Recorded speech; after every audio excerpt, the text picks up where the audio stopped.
Hello, everyone. This is Tom Fox, and I'd like to welcome you to episode 233 of the FCPA Compliance and Ethics Report.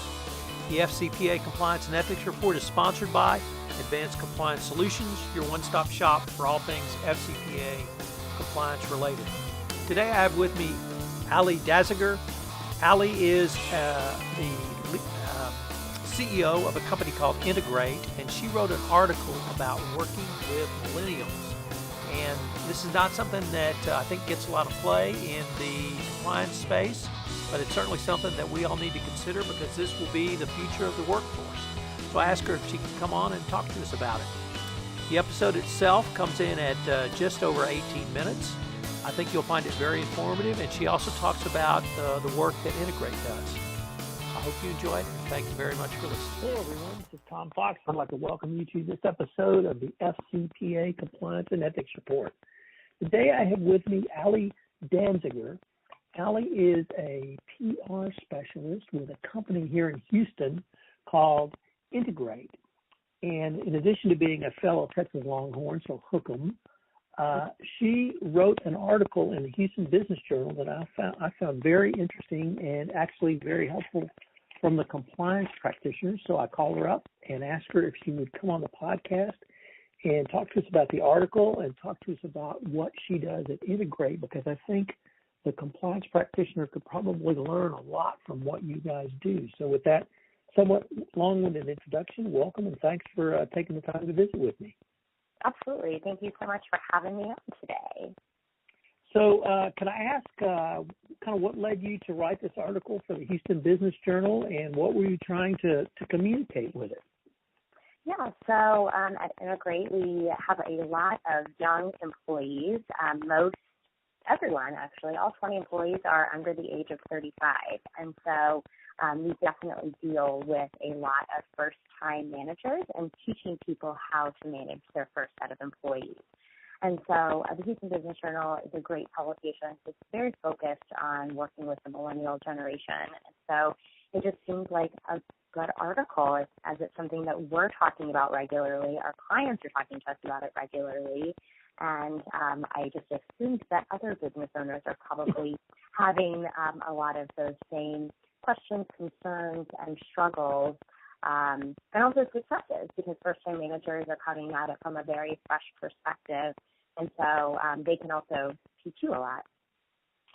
So the article is entitled 4 Things You Should Know as a First-Time Manager, and why don't you just walk us through it, Allie? Absolutely. So I kind of put 4 tips together of what first-time managers should know. The first being create an open environment where feedback is not just accepted but encouraged. The second is give feedback in the moment. The third, give one piece of feedback at a time. And the fourth, give them ownership on the big picture, so why you're giving them that feedback. Would you like me to walk through each one in a little bit more detail? Yeah, if we could kind of break those 4 down, Okay. because I really like to get into those. And I would say that the first one I think many people are knowledgeable of and probably even comfortable with, but points 2, 3, and 4 are not things that I think are talked about enough. So why don't you just break these down for us?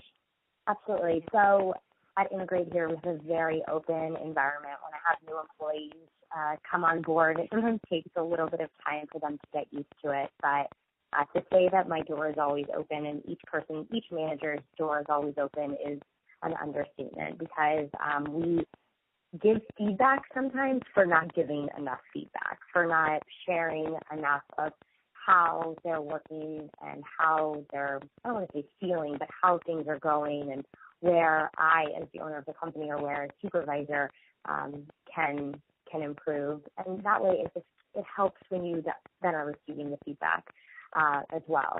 And so they expect to receive that feedback because they know that they're expected to give it as well. And it's very open.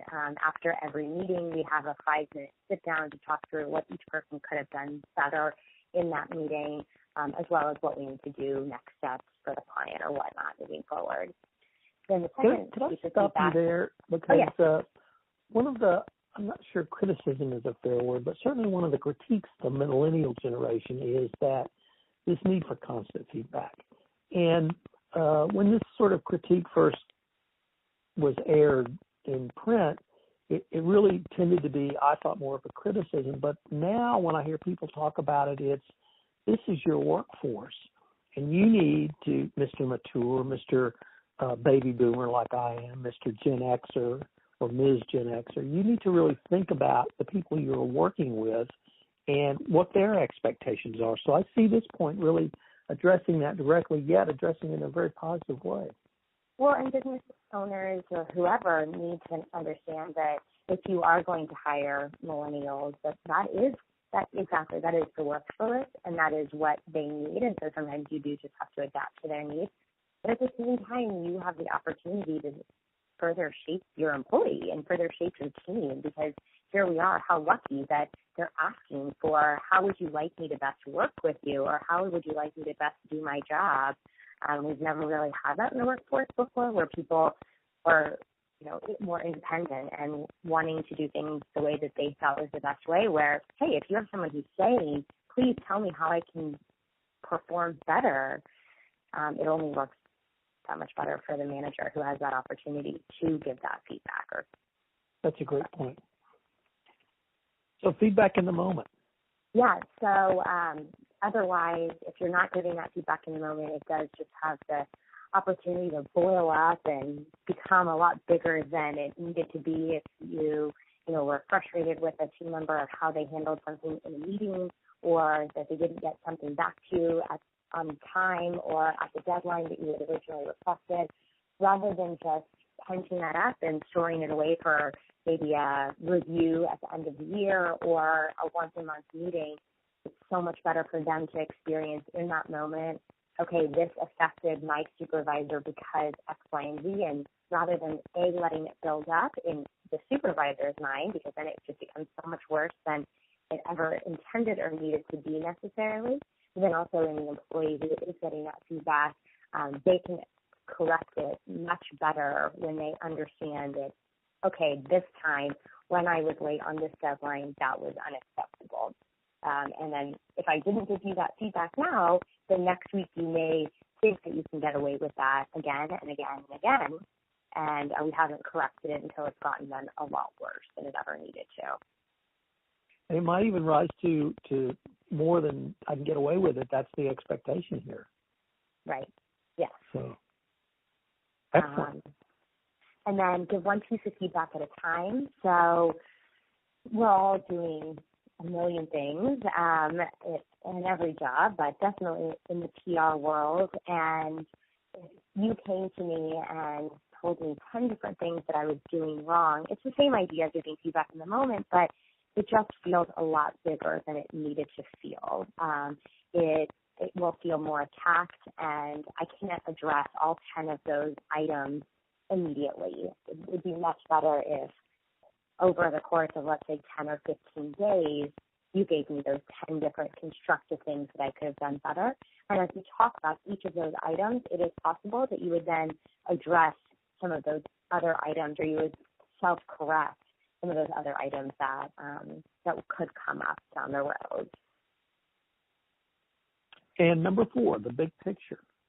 Yes. So anytime that you are giving that feedback or constructive criticism and whatnot to any employee, making them understand where that's coming from, not just, hey, you missed that deadline and that is unacceptable, but you missed this deadline, which then put us in a really bad place with a client, and then made our clients question whether or not our services are worth it to them, and we almost lost the client. And so missing that deadline is unacceptable because this is how it actually affects the entire company, not just, oh, you needed to get out of here at 4:45 to deal with a personal issue. Completely understand that those types of things happen, but this is why this puts us in a bad place. And hopefully then they understand the company and what's happening with the company, and that again helps them to self-correct those things from ever happening in the future, because they are then tied into the larger goals than Allie asked me to have this to her at a certain time. So I guess the thing that really, there are several things that struck me about your article, and it's very concise. I wouldn't say it's certainly a long article, but the points you raise are things that So I'm a baby boomer, and I typically don't think like this, but I would tell you that last week I heard an article in the Harvard Business Journal that one of the big three accounting firms has done away with annual performance reviews and now has gone to a project performance review. So they're moving towards this more immediate feedback because they have recognized that it's really the first 3 points you raised, that it's given feedback not exactly in the moment, but enough in the moment that someone can incorporate it into the next project. And it's really one piece, because it's one project at a time, you limit the amount of feedback so you don't get complete information, sensory, or emotional overload when you receive it. Mm-hmm. Absolutely. When we have employees in their first year, they get quarterly reviews. So once every 3 months, we sit down with them and do a more formal review. Now, nothing ever comes as a surprise to any employee because hopefully they are getting that feedback in the moment. But once a quarter in their first year, there is a formal review. And then after that first year, we move it to biannual just because hopefully, again, at that point, they are part of the bigger picture and getting that feedback in the moment. But I do think that more often reviews are helpful just because it causes both the employee and the manager to reflect from a macro level how both parties are doing. Allie, if I could turn to your company, Integrate, and ask you to describe the services you provide. I was particularly intrigued by your case studies and then how you use social media to help your clients. So could you describe a little bit of that for us? Yes. Integrate is a full-service marketing agency. We do traditional public relations and social media, as well as full-service marketing and graphic design. And so what that means is we help get our clients' messages to the public, wherever those publics are. But what's really differentiated us from day one has always been the social media. So we will actually take over our clients' social media for them, their Facebook, Twitter, Instagram, Pinterest, YouTube, Snapchat, Periscope, whatever the latest channels are, not just to make that client or company hip and trendy, but actually where are their customers on Snapchat? Are they on Periscope? Are they reading blogs? Are they reading email marketing? And finding all of that out and communicating with them where it makes the most sense. And then you have some case studies up on your website, and I had a chance to take a look at those. And for people who are not from Houston, I would say they're well-known Houston entities. You were able to use some common elements, but tailor each campaign to the products and services and really strengths of each one of your clients you've got listed in your case studies. Can you talk about that process, how you would sit down and help a client understand your services and work through a potential campaign? Yeah, so we don't really do the same thing for any two clients. Each client comes to us and has a unique problem, a unique product or service or unique selling proposition that differentiates them and allows them to either be successful or think that they're going to be successful if we're working with a startup. And we develop an entirely custom plan for each client of what makes sense for them. So if you were looking on our website, Three Brothers Bakery is a client that we've been working with for over 4 years. And for them, they are a local bakery with 3 locations here in Houston. And one goal was to connect locally to their communities because, you're not going to travel too far to go to a bakery. So maybe that's a 10-mile radius max in Houston, which is for a big city. And so we first developed a stream of local campaigns to get in front of the local media. And now Three Brothers Bakery has been around for over 65 years. There's not always something sexy and exciting going on with the bakery. And so it falls on us then as their agency to come up with what those exciting elements may be and how we can tie those into the local media. So let's say the local media is talking about back to school or they're talking about winter, holidays. We actually come up with campaigns in enough time and that are creative enough that will make the media want to talk about our clients. So, for instance, for Three Brothers Bakery last year, we helped them launch a Pump Apple pie cake, which is a 3-tier pie cake with an apple pie inside of a spice cake, a pecan pie inside of a chocolate cake, and a pumpkin pie inside of a spice cake, all stacked on top of each other, covered in cream cheese frosting and doused with caramel and pecans.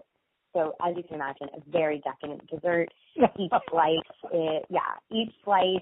weighs 23. The whole cake weighs 23 pounds, and each slice is about 2,000 calories.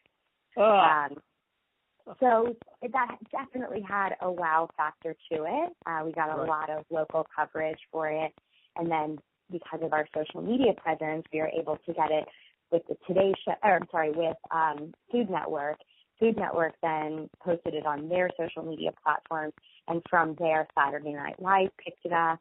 And then from that, we were able to take it a little bit further, get some additional PR coverage for it, talk about it across the country on social media, and it really was this global sensation around Thanksgiving and Christmas last year.